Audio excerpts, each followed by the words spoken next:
జూబ్లీహిల్స్ ఉప ఎన్నిక కోసం నేటి నుంచి నామినేషన్ల స్వీకరణ కొనసాగనుంది. ఇవాల్టి నుంచి నెల 21 వరకు నామినేషన్లను స్వీకరించనున్నారు. ఈ వ్యవధిలో ప్రభుత్వ సెలవు దినాలను మినహా అన్ని రోజుల్లో అభ్యర్థులు తమ నామినేషన్లు షేక్పేట్ ఎంఆర్ఓ ఆఫీసులో ఏర్పాటు చేసిన రిటర్నింగ్ ఆఫీసులో సమర్పించవచ్చు. ఎన్నికల అధికారులు నామినేషన్ల ప్రక్రియ సక్రమంగా పూర్తయ్యేలా అన్ని ఏర్పాట్లను పూర్తి చేశారు. అభ్యర్థులు రాజకీయ పార్టీలు అందుబాటులో ఉన్న నిబంధనలు ఖచ్చితంగా పాటించాలని అధికారులు సూచించారు. నామినేషన్ల పరిశీలన అక్టోబర్ 22న జరగనుంది. అభ్యర్థులు అక్టోబర్ 24 వరకు ఉపసంహరణకు అవకాశం కల్పించారు. అదే రోజు సాయంత్రం తుది అభ్యర్థుల జాబితాను ప్రకటించనున్నారు.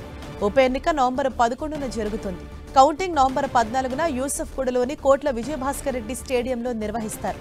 అక్కడే విజేతను ప్రకటిస్తారు. ఎన్నికల సంఘం ఎన్కోర్ పోర్టల్ ద్వారా డిజిటల్ నామినేషన్ సమర్పణకు అవకాశం కల్పించింది. అభ్యర్థులు నామినేషన్ ఫారాన్ని ఆన్లైన్లో సమర్పించవచ్చు.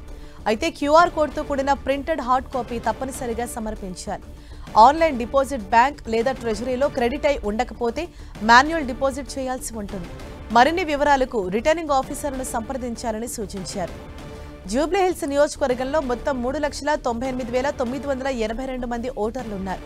దీంతో 407 పోలింగ్ స్టేషన్లు ఏర్పాటు చేశారు ఎన్నికల అధికారులు.